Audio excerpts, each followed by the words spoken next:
We're up? Okay. Okay, so good evening. Good evening. Welcome to our cell phone forum. Here we are on this wonderful August evening. And folks, I want to give some clarity to this evening, okay? First, we want to make sure of consistency of message. So we're going to go through, this is a little bit different than how I would normally do a forum.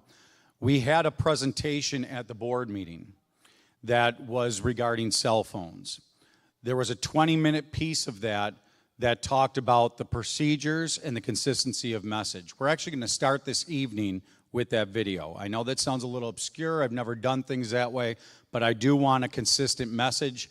And then we're going to take it from there, go into another video that's new about procedures. You'll be able to see the procedures. We'll get to the FAQ that is available online. We'll also start answering some questions live, okay, to hopefully demystify this entire process. I'm sorry? Oh, I'm sorry. Okay. I apologize. So today we're gonna talk about the use of cell phones, distraction-free school environments at elementary, middle, and high school level, okay, and what that's going to look like for us here in Kenton. I just want to, before we go into the video, I want to encourage everyone, we know that this is a New York State law. It is not something that's just isolated to our region or to Western New York. Every New York State school, charter school, public school, charter school will be required to adhere to the law. As we've gone through hearing about the law, we've also had clarity come out, maybe not all at once, maybe as things progressed a little bit. So we've had our own FAQ with the governor's office. I think everyone has in New York State to make sure that we had clarity on how the law should be followed. You'll see and you'll notice in the video that I'm about to show, consistency. Why I want to show this is the messaging that we're utilizing, not only with our community members here this night and tonight and at home, but also the most important part is our consistency with kids. So this is a big change. Change is always tough.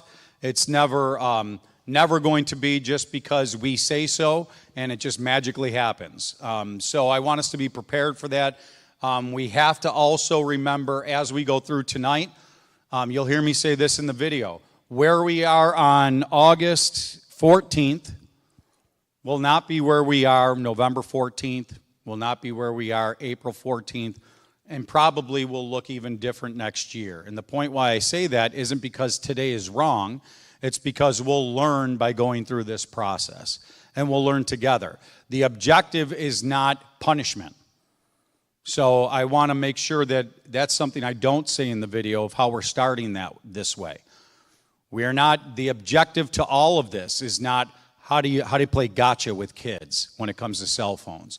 We're actually trying to make sure that our procedures are the exact opposite so that we're functioning together in support of each other, in support of families, and having something that can be consistent.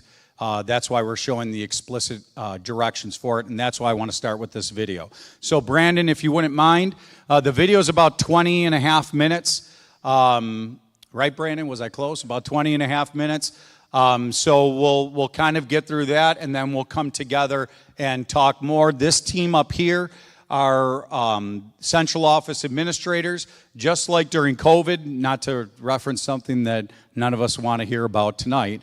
But during COVID, when we had our sessions, our information sessions for our families, we would have sometimes in person, a lot of times live stream, and they're up there to answer questions as they come through.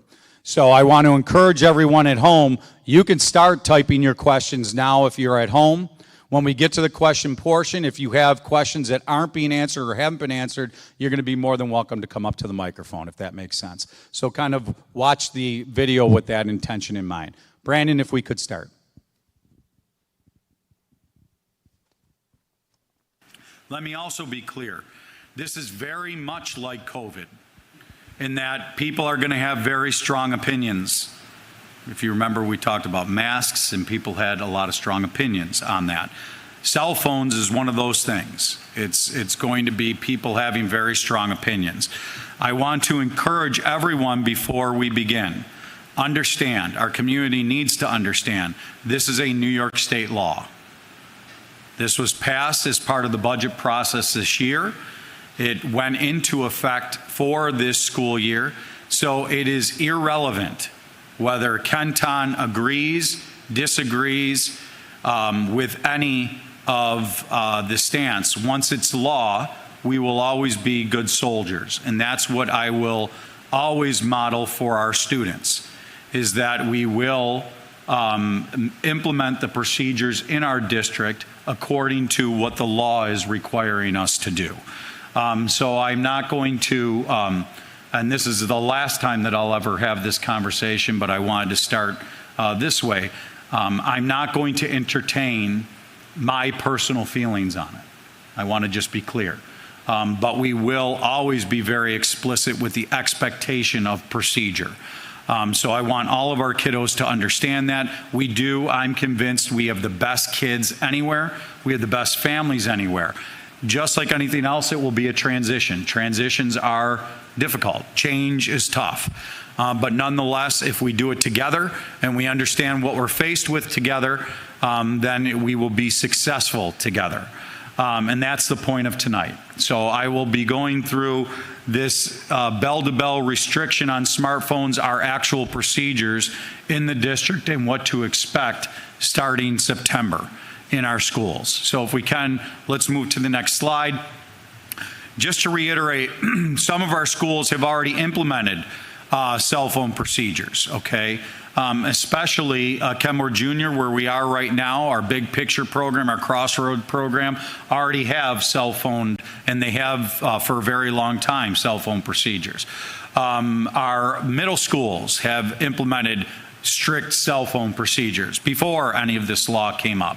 In May of 2025, though, we know that New York State adopted Education Law 2803-2 to restrict student use of internet-enabled devices during the school day effective September of 25. That's this September. Please understand, internet-enabled devices that are not school-provided.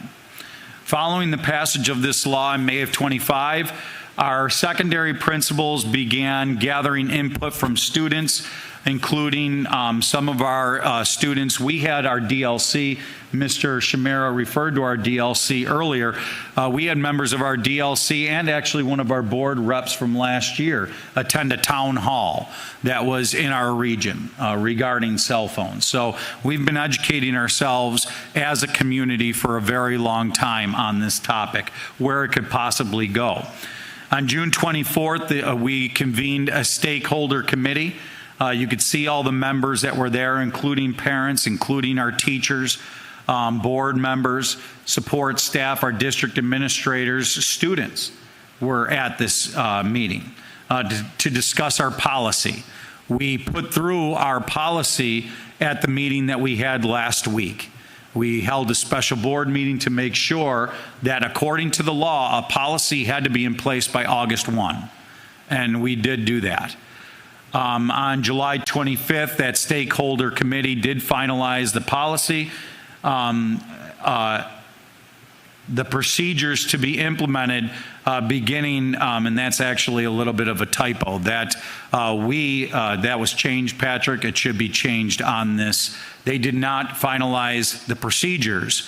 We are finalizing the procedures. So I don't want anyone on that stakeholder committee to be pinned with that they came up with the procedures. They helped us with that policy. It should not say policies and procedures. It should just say policy. We fixed that today, and for some reason it's there. I hope the other fixes are here as well. If we can go to the next slide.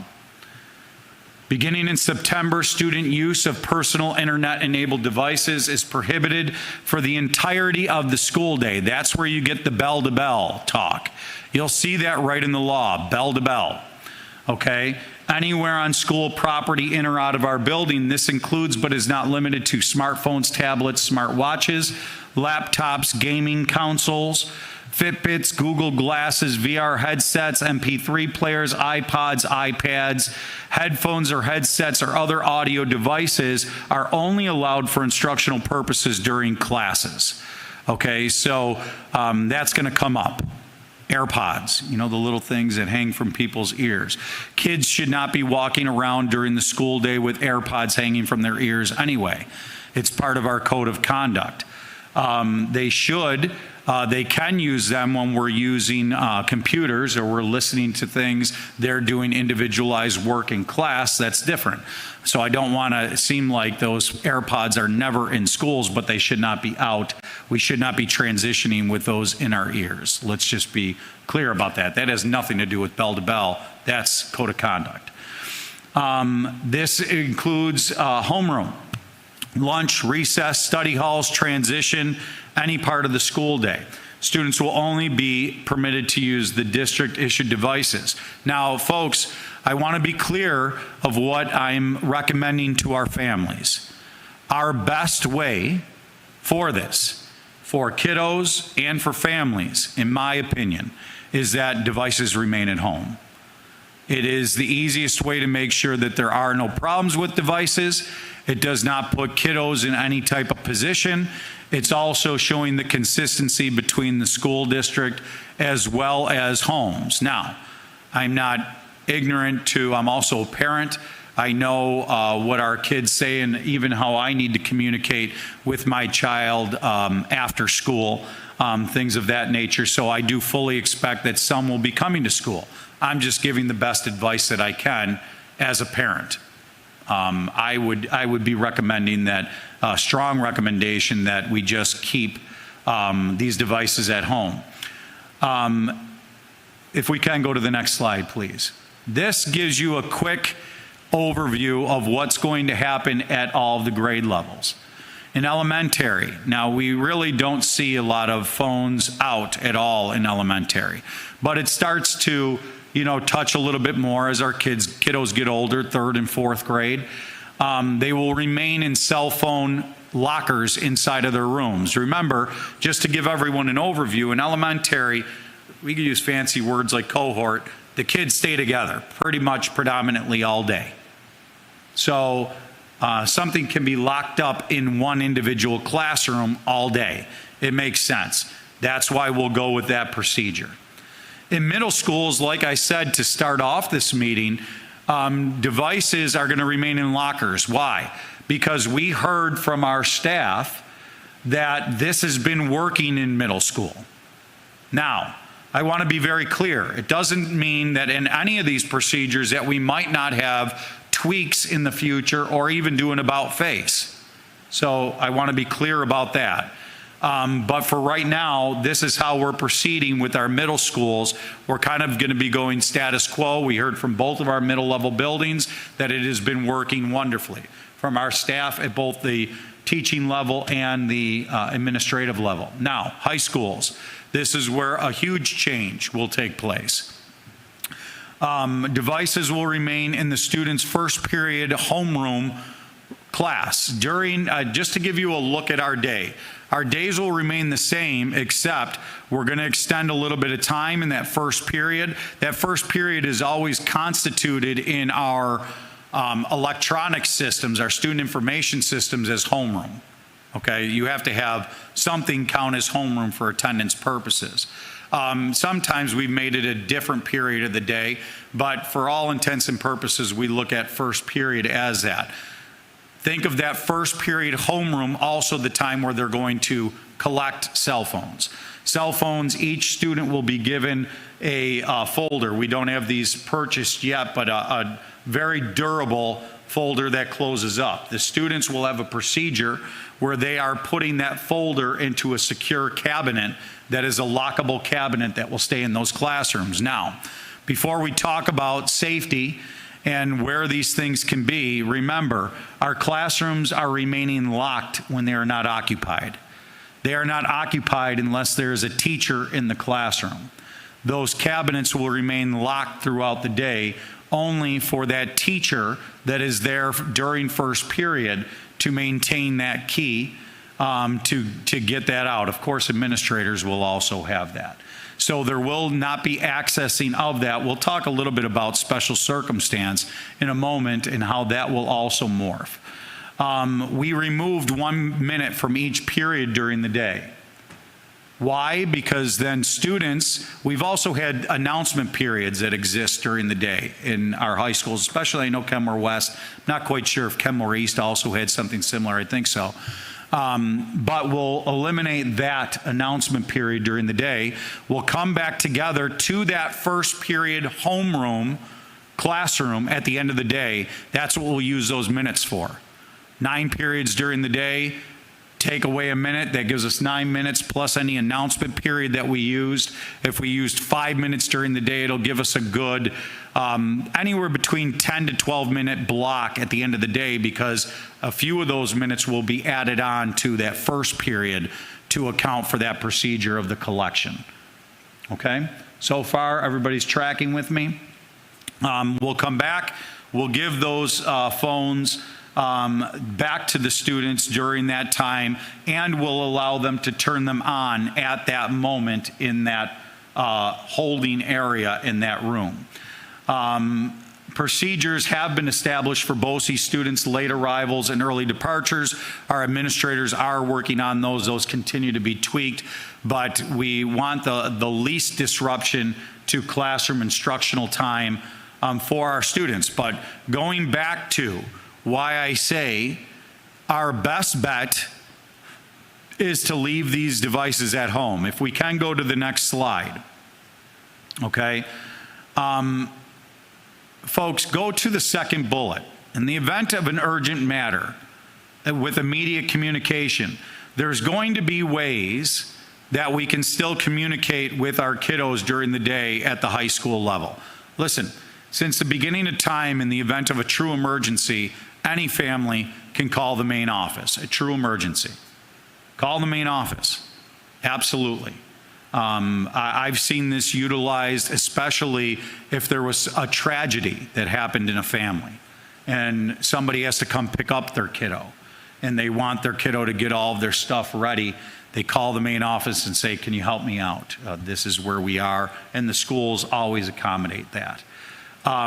But we have to go back to what are true emergencies now. Once again, law, right? We're dealing and working with laws. But I also want to be clear, if, the way that our cell phones work, if a student has their cell phone, when they put them into those folders in the beginning of the day, they're going to be directed to power them down. Why? Because I can't have cell phones going off from a cabinet in the middle of the day. But here's the good thing about it as a parent.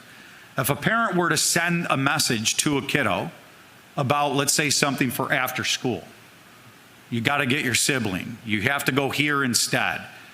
When they're sitting there, why I want them to be able to power up those phones while they're still seated there is because cell phone technology, the messages that were sent during the day, will flood into that phone right a few moments after they power them up. Okay, we have experimented with this because I'll be honest with you, my phone isn't typically off, right? I'd purposely turn mine off and have people send me messages to see how long it would take to receive those messages after I turn it back on. Every time that I've done it, it's within a minute that those messages, multiple messages, will flood through. So I want to encourage our parents, test that with your kiddos as well, if that's something that you will be doing with your kiddos. Also, our technology department, and kudos to our technology department in high school, using Canvas. You'll see that as the last bullet. 5 through 12 families can communicate with children via Canvas during the school day as well. Now, a parent may ask, well, why can't I send an email to my kiddo's email? That's a security feature that we have in our district where outside emails are not permitted to flood into our districts. Why? For security purposes. There have been school districts follow some of the things that we see with spam and all the different things that could happen with technology. Inadvertently, somebody clicks a link. Here you go. All of our district's personal information, kids, staff, everything is out there. That's why we limit access from outside to our children.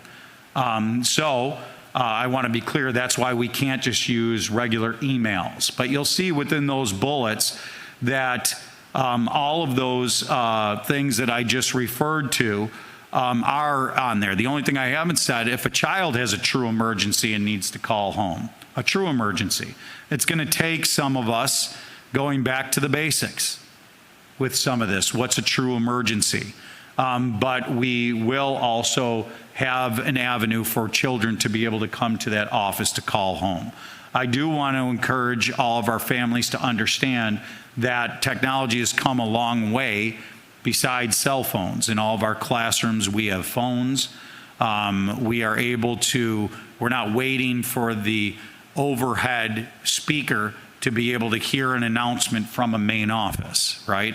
I can call any classroom from my phone in my office, just like a principal can, just like a main office can, and get through to those, just like those classrooms can also call out. So in the event of true emergencies, trust me, there's going to still be ways to communicate. If we can go to the next slide. I thought it was important to include today, listen, I am not a person, I did not govern, lead as a principal with do this or else.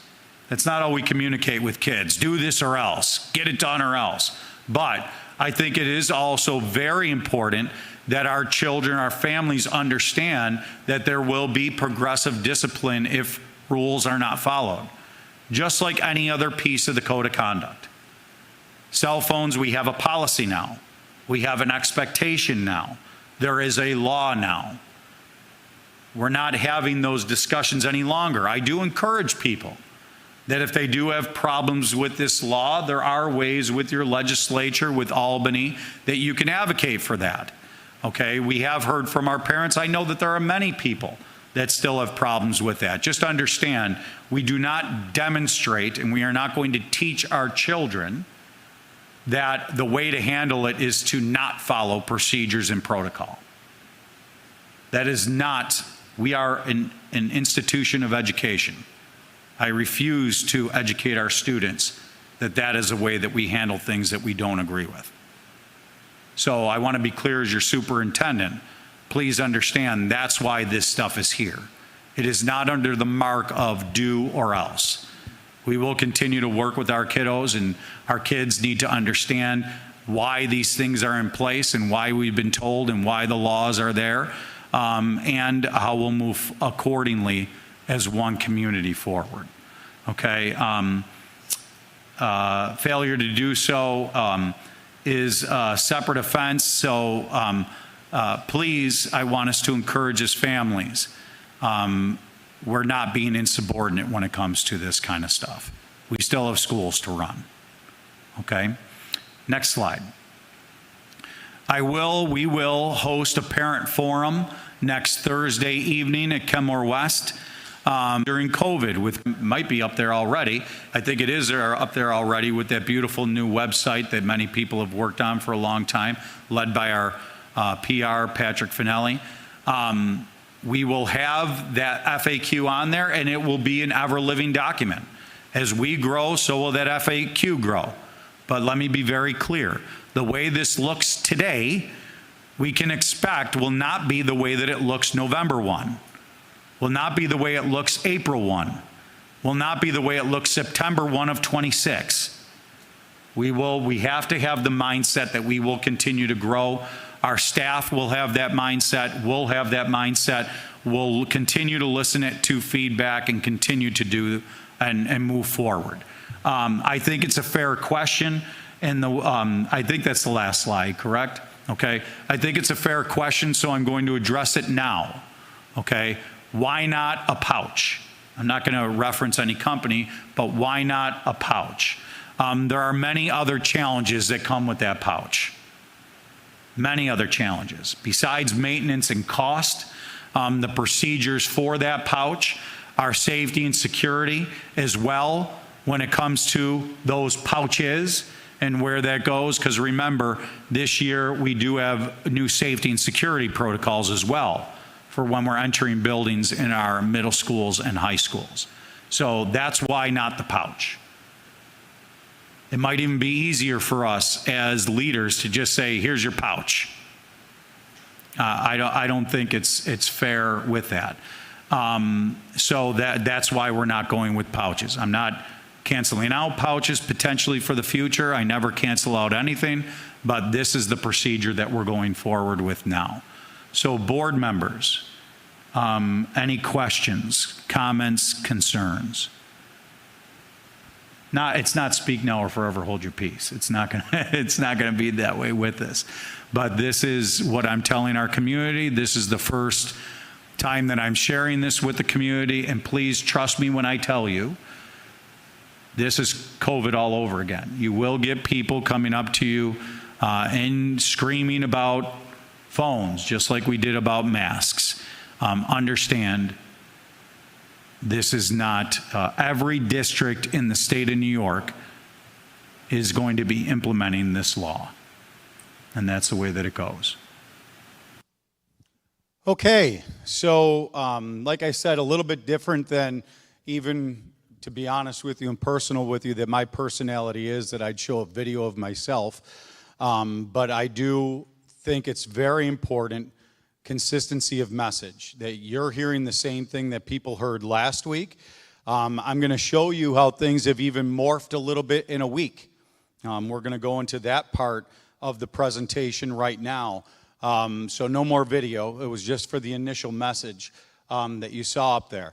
I will tell you that I want to make special note to the different communication pieces that I said. So just to add clarity, when I said students and receiving email from outside of the district, emails can come into our district, just not to our kids. There's too much spam, ransomware, click here. Your grandma sent you a $50 gift certificate. Click here. It's way too risky in today's day and age. And those clicks can lead to a lot of bad things for our kids, for our staff, for our security. So that's why it's not as easy. I keep on talking about that a little bit deeper. It was even my question when this first came out. When you first hear about this stuff, you're like, oh, we'll just, and I right away I said, well, we'll just use email. We'll be, and then you start really, digesting it and figuring out some of the things that you need to do, some of the things that you can and can't do. So that just demystifies the email just a little bit further. Brandon, if you could, don't start it yet, but cue up that next video. So actually, our not very often do we have our actors join us, but I like embarrassing them. They were some of our student actors that you'll see in these videos. That's why we cut out their faces, because they were embarrassed. They said they're not kids. But they wanted to demonstrate, we thought it was important to demonstrate. This may seem very elementary, but this is the way we're going to be approaching this. We want every school at certain levels to handle this the same way. Because when it starts getting subjective and things are changing all over the place, that's when you start getting even more confusion. That's when you get even worse feelings that maybe some people even have right now. Okay, so we want to show you an example, elementary, middle, and high school, of what it will look like, and I'll show you something that's changed just since last week when we recorded that video. So go ahead, Brandon. Beginning this September, students will no longer be able to use smartphones, smartwatches, and other personal internet-enabled devices during the school day. This is a new requirement for all school districts across New York State and will go into effect on September 2nd, the first day of the 2025-2026 school year. Here in Kenton, our school district has developed different procedures for students in grades K through 12. We'll go over those procedures now, as well as show you a visual demo of what each procedure will look like. First and foremost, all students, regardless of grade level, will be powering down their phones at the start of the school day. Like we mentioned, there are different procedures we're going to show you. One for elementary school students and late arrivals to our high school buildings, one for middle school students, and one for high school students. Let's begin with elementary students and late arrivals to our high school buildings. After powering down their phones, elementary school students will hand their devices over to their teacher, who will then store each device in a locked cabinet at the start of the school day. For late arrivals at the high school level, they will power down and hand over their devices at the single point of entry. These devices will be locked in a cabinet at an alternate location from their homeroom classroom. These devices will remain locked in the cabinet for the remainder of the school day. At the end of the school day, all students will retrieve their devices from the designated cabinet. Let's see a demo of this procedure.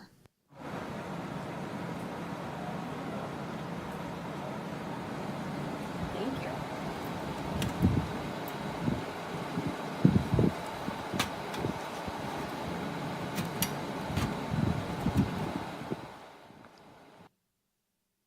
Now let's move to the high school level. Like elementary school students, devices will be placed in a locked cabinet that is located in their first period or homeroom classroom. However, before these devices are placed inside the cabinet, students will power down their phones and place their individual devices inside a zipped bag. These zipped bags will then go inside the locked cabinet, where they will remain for the rest of the school day. Students will then receive their devices at the end of the day in their final period or homeroom classroom. Let's see a demo of this procedure.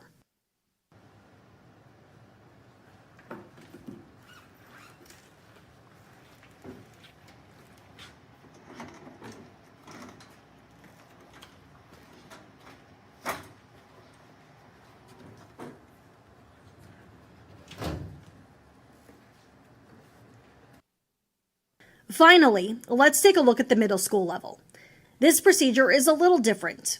Once a student enters our building, they will proceed to their individual lockers, where they will be instructed to power down their device.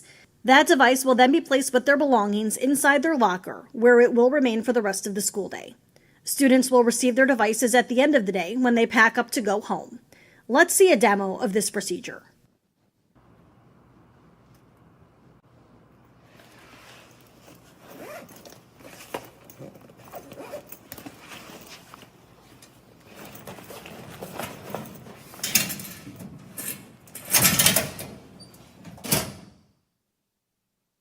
As a reminder, these devices will be powered down at the start of the day.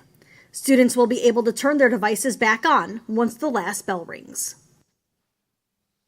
Okay, so in that video, one of the things that I promised you I'd show you, just something that changed in the last week. You heard me in the board meeting say about folders that we're going to lock up. Well, we got those folders, and we were not convinced that students' devices were as safe as they could be when they're moving them to the file cabinet. We don't want stuff falling on the ground. We want to minimize the chance of anything getting broken. A student accidentally, turns their folder. Even though it tied closed, there was still room for items to fall out. So we went with, it looks like a glorified pencil bag, but these things are very sturdy, okay? Will we have to buy more of these? I'm sure we will, okay? But now, to take it a step further, that's why everything in that video is very poignant. Everyone in high school, every homeroom, will have the procedure of the cabinet. We'll have also hanging file folders in that cabinet that are listed by child name. Okay, these are procedures that they'll take care of in the very beginning of school, just like other opening day procedures. Then in those file folders, as they're listed, we'll also have a piece of tape probably on here with the child's name. They sit at their desk, they put their stuff in, they walk up, they place it in the cabinet. That cabinet is closed and locked. Okay, now, some people may say, really, that's it? Really, that's it. What I'm telling you is from my experience, implementing a wide array of various procedures in schools. Sometimes you could get in your own way by getting too complex. Sometimes the best solution is right in front of you. So we're hoping, because this was not our first solution, we're hoping that this will be the best. If you saw the lockable cabinet that was at the elementary level, I'll be very honest with you. Now you'll see how honest I am with the community.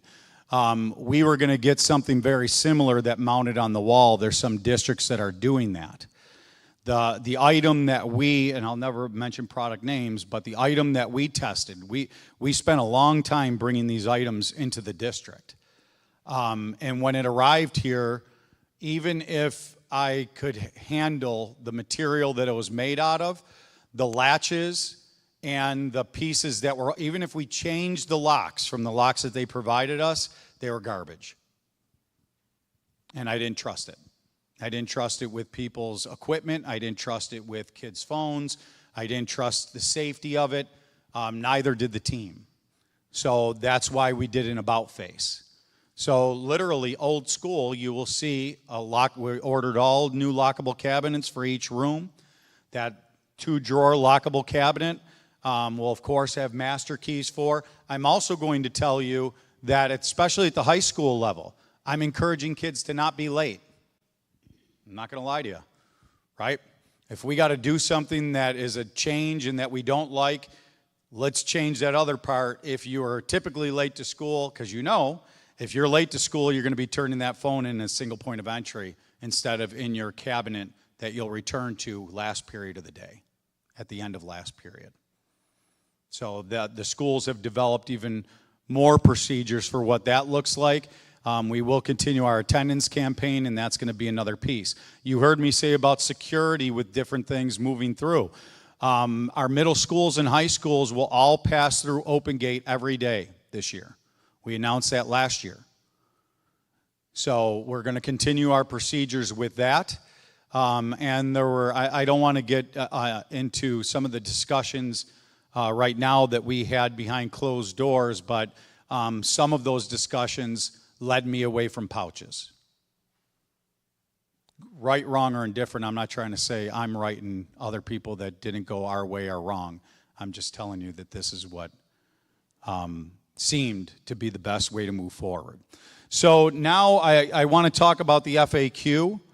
And Patrick, maybe you could help. So where did Mr. Finelli go?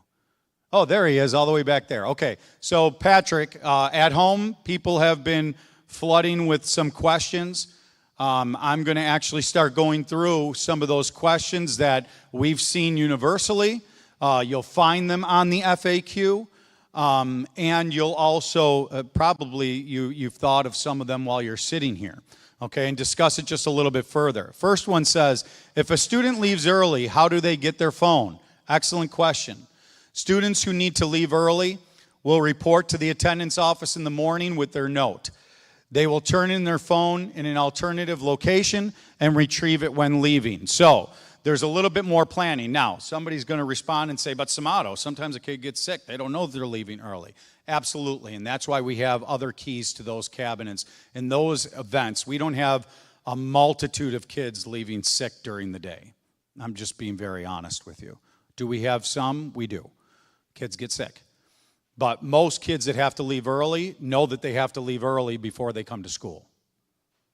It's not because they've gotten ill. So that's why we say we use that term old school. Some old school planning will help. Go a long way.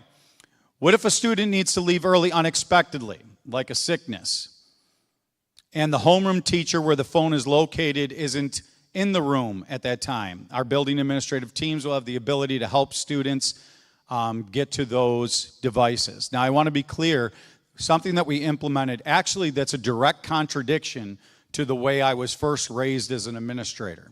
When I was first raised as an administrator, you don't close doors. Just telling you how times have changed in the past 25 years. Doors, we would direct teachers as administrators, doors should always be open. That was, at the time, the best safety that we could think of. Now it's the exact opposite. All of our teachers are directed that doors should be closed as much as possible. And if they are not in the room, that door should be closed and locked at all times. So now we will have 2 lockable spaces where those phones will be, in a cabinet that's locked and in a classroom that's locked. So that's going to add to safety. Lockers, the state did bring up with our middle school. I'm a little bit less worried about it because middle schoolers go to their lockers a lot less frequently than high schoolers. But anything where these are stored and locked have to have access and to be monitored during the day. So that's why we say all those rooms will remain locked so that nobody can enter into them when there's not someone directly in there monitoring that cabinet. What happens when seniors using senior privileges are leaving throughout the day and need to pick up and then drop their phones back off? Seniors with senior privilege will have an alternate, seniors with senior privilege will have an alternate location to turn in their phones and retrieve them before leaving the building. Procedures. When I walked in this afternoon, Mr. Siddall, our principal at Kenmore West, Mr. Brown, our principal at Kenmore East, were already telling me how much they're talking. It's like game planning, and they're talking several times a day, always about how they're going to be implementing these procedures and communicating them. Where will phones be stored in first period classes? What happens when storage units are broken into and phones go missing or are damaged? Who is liable? There will be storage in the first period classes. Cabinets will be secure and classrooms will be locked. If there are issues with security of phones or violations, we will investigate and follow our code of conduct. Just as we have done with cell phones our entire careers, especially since around 2010 when smartphones became so popular. We have kids that go to phys ed class. I'm not going to lie to you, that's happened before. They go to phys ed class, they put their phone in a locker, they don't lock it, they didn't bring an extra lock, and all of a sudden they have an issue because their phone is broken or missing. And then we do a full investigation. We do have cameras throughout our buildings. That's new that we've added. We've had a very deliberate focus on safety and security for the past 5 years. And then in our investigation, we follow the laws. And we move forward from there. Who is responsible that each student takes their own phone? Each student will verify the phone is their own. Folders and pouches will be clearly labeled. Folks, all I could tell you, especially parents, some of it may seem funny when you're having common conversation. I know I've chuckled a time or two with my family when we've talked about this, like I heard from this past year with a school district that was using the pouches. I don't know if you've ever heard the terminology burner phone. Anybody ever hear the term burner phone? Okay, kids are putting burner phones in the pouches. They are, and can you figure out a way to manipulate the system? You can. I would encourage you to tell students that's not going to be taken very well in the schools, just like any other procedure that is not followed. Now, that's not, like I said, a do or else. That's just being clear with kids. We kind of know, what to expect with some of this stuff. So just be as clear. Listen, as much as I hate to say it to you, if I was a parent at Kenmore West this year, I would be telling my student to leave their phone on their bedroom dresser. Because no matter where my kid is for a school event, they're going to have access to get a hold of me. If there was an emergency, they could call me from school. There's phones everywhere, not just one pay phone like when we came up. If I had to really get a hold of them, and this other thing came up before we get further in the FAQ. So this is going to rub some people the wrong way, but I want to be clear of what the research shows. In the event of an emergency, something's going on in the school and you're in lockdown, I got to be able to get a hold of my kid. All of the research shows it's the worst thing to do. It is absolutely the worst thing to do, either from kids talking or families flooding a facility when there's an active situation, whether there's truly a situation or it's an investigation. Blocking entrances, it does not add to the safety of the situation. Is that scary? Yeah, I hate it that we're talking about that in 2025. But I'm just giving you the realities of it. I'm not going to lie to you. It is not safer for our families to flood the school in the event of an emergency. I promise you, I take your kids, all of our staff takes your kids' lives and safety very seriously, as if they are our own.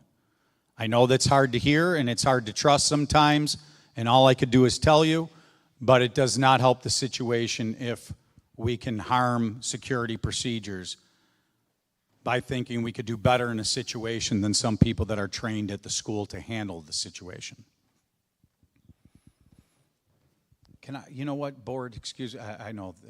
Let me just give you a quick, I want to give you a quick example of this. Excuse me, Buffalo, that I'm referring to my old school. When I was at Hutch Tech, I had a major bomb threat. No joke. Major bomb threat. I had 2 of them. This was before all this stuff, you know, we had a couple things that happened nationally. Neither one of them turned out to be real. Both of them lasted multiple hours, 3 and 4 hours. The first one, I had 1,000 people outside because the school was a school of 1,300. I had 1,000 families flooding Elmwood and Chippewa, wanting their babies, which you can understand. I was lacking the procedure of how I reunite kids with their families. And phones made that 10 times worse. Because now kids started having these plans. I'm going to sneak out the back door. I'll meet you over on Johnson 1. And it was not safe whatsoever. By the second time, even though it was terrible we had a second, it was down pat. None of it. Why do I share that story with you? Twofold. Number one, to understand emergencies happen. And the majority of the time, please understand, we can never treat an emergency like it's not real. I don't care how many fakes we have. That's number one.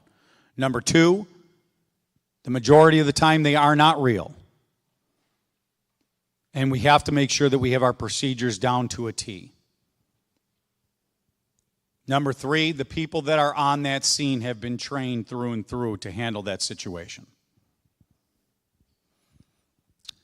Are there exemptions to use the use of headphones for students who wear them in the hallway or cafeteria for sensory purposes? Headphones worn for sensory purposes do not need to be internet connected, so they will be able to be worn to address sensory needs. Now, let's just be clear. You would still have, though, the procedures of the school, the code of conduct, that you're not just arbitrarily making that decision. You're working with the school to show the evidence and, you know, whatever they need to have if they don't have the evidence yet that your child should be functioning that way. But earbuds typically are not internet-ready devices. They're Bluetooth-ready devices, but they're not internet-ready devices, if that makes sense. Okay, but they are still, you heard me say that in the video, they are still, they still fall under our code of conduct. So that's an excellent question. Why are high schoolers not allowed to keep their phone in their locker like the middle schoolers? This is a procedure that was decided to be the most appropriate for high school students.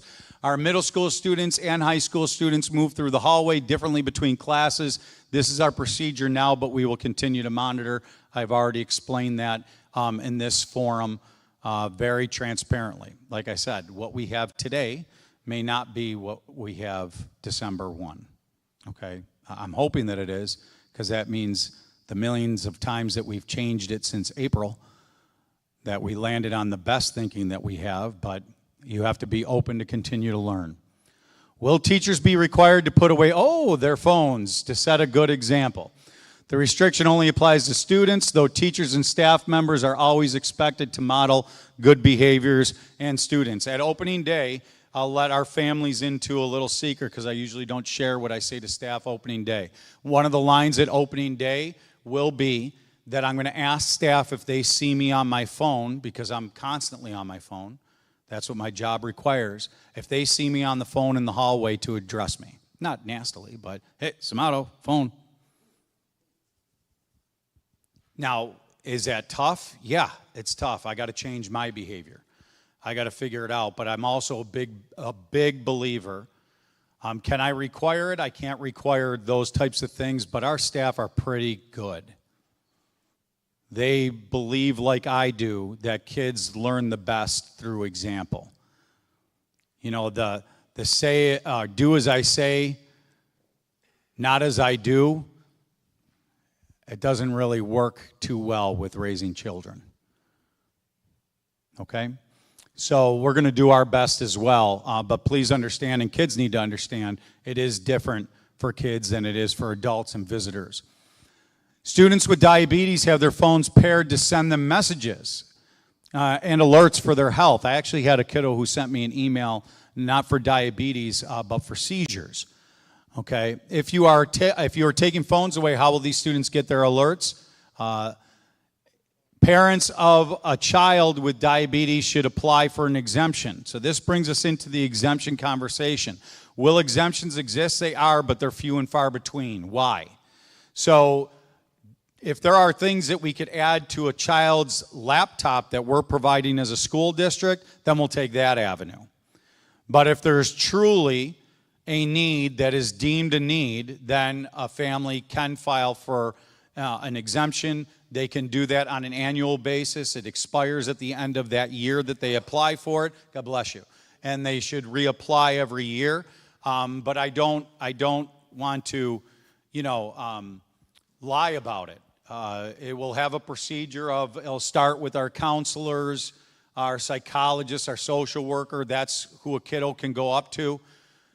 They will know. I mean, they're not even back to school yet. But the more we do this, the learning will be in the doing. They will know what kind of are appropriate things and not, but they won't be making that final decision. They will then, if they think that it maybe should be looked at by an administrator because it might fall into the realm, they'll bring it to their principal. If the principal thinks that it falls into the realm, they're bringing it to central office. Will it be a huge pain for us? Absolutely. But once again, consistency will be the key to all of this. I do not want one kid who has somebody that views this a certain way to have a much harder time than another kid who has a teacher that views it a completely opposite way. So we have to have consistency when it comes to it. Will there be calculators or graphing calculators available in classes and study halls?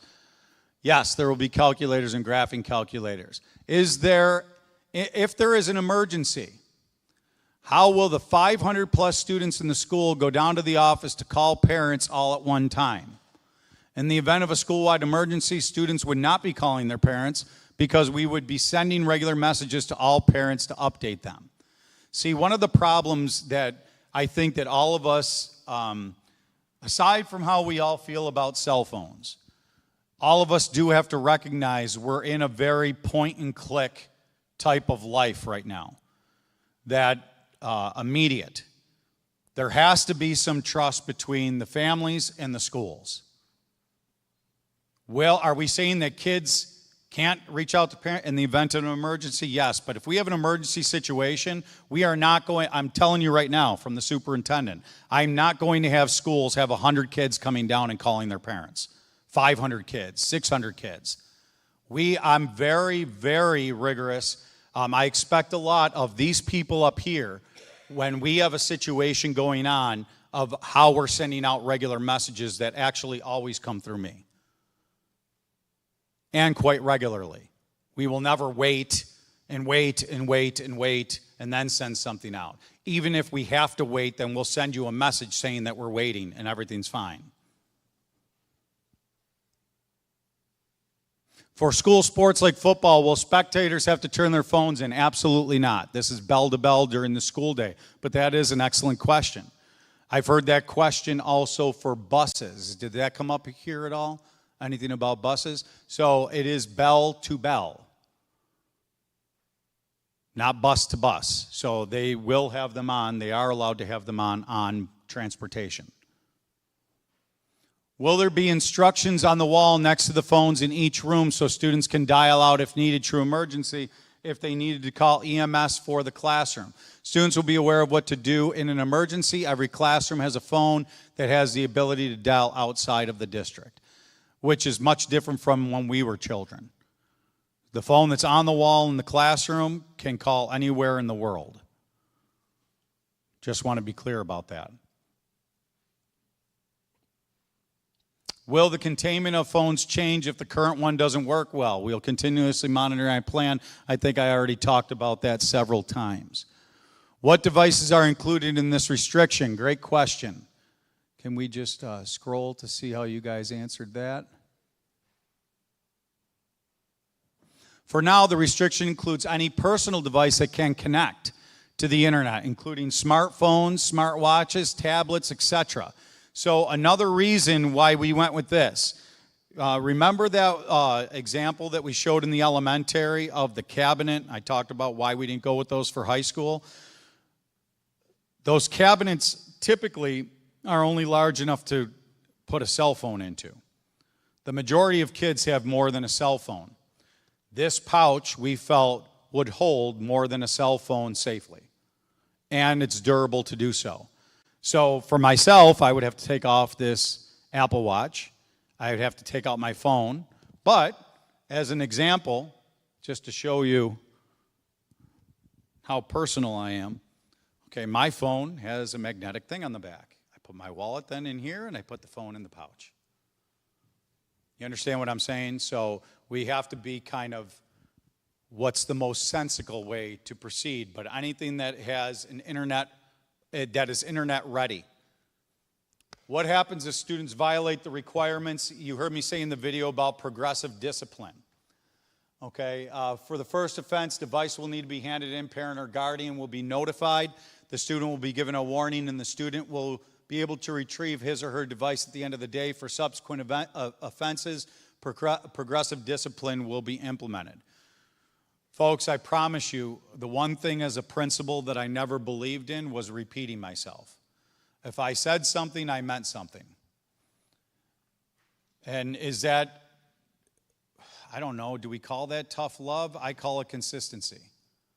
We don't do it nastily with kids. You just do it consistently. Just to give you a quick story, all of you have children. If your child has a bedtime of 9 o'clock, and on Thursday they're watching America's Got Talent, and they want to see the final, anybody ever watch America's Got Talent? It's good this year. That and Ninja Warrior. I'm addicted to both of them. And they say, Mom, Dad, can I stay up till 10? It's the final. And you say, you know what? You've been great this week. You've been on top of your chores. You've done what you need to do. During the school year, you got all your stuff done. Yeah, I'm going to let you stay up till 10. No matter how good your kid is, guess what they're going to ask you the next night? I promise you. Not because they're bad, because they're kids. And because we would do the same thing. It's human behavior. So we have to realize that some of this is really what makes the most sense when it comes to these procedures, right? And why I say that is when we say something, we better mean it. So that's why we've taken a long time to come up with very explicit directions on how this is going to proceed. What if the retrieval of phones takes too long and students such as myself miss their bus? We've built in time. Does that stink that we built in time? It does. I'm not going to lie to you. It does. But every other way would have made this situation a lot worse for kids. It absolutely would. If we didn't do anything and tried to do all of this just during the period, it would have been a lot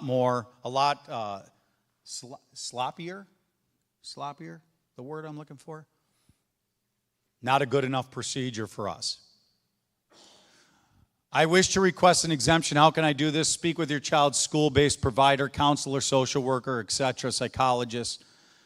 Principals will even move along that way. So I wanted to keep it at an hour. These questions are continuing to be being answered online. I do want to give people that took the time to be here. If anybody has a question, I'm going to take a few questions for the parents and folks from our community that have come out here. If anyone does have a question, you could come up to, I don't think anyone will go up to that microphone because everybody's on this, this side of the auditorium. But does anybody have a question? And if you're more comfortable sitting in your seat, we're small enough that I could repeat your question if you want to say it from your seat. I will. Thank you, Patrick. Yes. No, you're fine. You're fine. So my son, he's going to be a freshman, and he's switching from east to here, and he doesn't like to follow rules very much. He's first of all on the spectrum, ADHD, he's got a bunch of different things that are going on with him. Sure. And he tries to avoid following the rules at all times. Yeah. So I'm a little worried about that. Like, if I tell him to leave his phone at home, Is it listed in a disability, Mom? I mean, is this something that he's identified for, or is it just subjectively you see? It goes with his ADHD. Okay. So not as much the spectrum, but the ADHD. Yeah, yeah. So we're going to his therapist tomorrow. Could there be a note or something just in case if he sneaks his phone to school? Well, I think I would encourage you, because that's an excellent question. Mom asked, my child has some disabilities. Sometimes, very honest, she said sometimes he likes to purposely not follow the rules. I promise you, cell phones won't be the first thing that he does that with, and it won't be the last. And it won't just be him. What I would encourage you to do is to remain very calm, especially in the beginning as we're figuring this out. I would talk to doctors if you need to involve doctors ahead of time, okay, and just be in the know of, because they're probably going to get flooded with this, like I said, region, not just Kenmore West or Kenmore East. And I would have something like that on standby. I do want to be clear, though, because I don't want people taken by surprise. Just because you have something from a doctor doesn't mean that the kid's going to have the cell phone in school. Just very, very clear. Our first goal will always be, can we provide the accommodation without violating this law? So we will always look for those solutions. So I think it's an excellent question. Don't worry yourself too much yet. And go talk to, there's Mr. Sadal. He's the principal. Get to know him today, and you know, he's great with kids. So are all the teachers here. You'll love Kenmore West. No, thank you. Great question. Really great question. It really great. Fair. Other questions? I know our members of our board are here, in the most part. Mr. Spores, Ms. Whitelaw, Ms. Vogt. Any questions or clarifications on your end? Feel free. I wanted this to truly be a forum.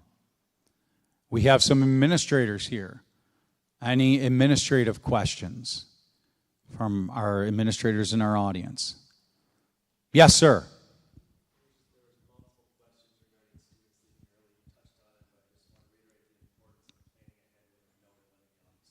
Yeah, it'll really help procedures out. Mr. Sadal said, for those who can't hear at home, the principal of Kenmore West just raised his hand and said, us coming together as a community is going to be so important. The pre-planning when kids have to leave early is going to be a staple to make sure that things can run smoothly in the school. So wherever it can happen, please have it happen. Some of these things, you know, might even bring us closer as families. Talking a little bit more about the plan for the day. Great statement. And anything else? Our administrators on stage. Thank you very much to our administrators for answering questions where they can and as quickly as they can. We will keep this FAQ going. It will be a living document. We have it on our beautiful new website. Patrick Finelli, who just left, made sure to remind me we have a bus tour this evening. We do those bus tours. We're starting from Kenmore Junior, the old Kenmore Middle. Kenmore Junior at 6:30. We'll be beginning that. And going through our bus tour. But Patrick brought and introduced a new website to our community. It's beautiful. If you haven't seen it, check it out. We will have that FAQ up there. It will be live. It will be forever morphing. And our administrators are working hard to make sure that they're educating themselves on how to get this better. Okay. Thank you very much, everyone, for coming. Everyone, please have a great evening. Thank you.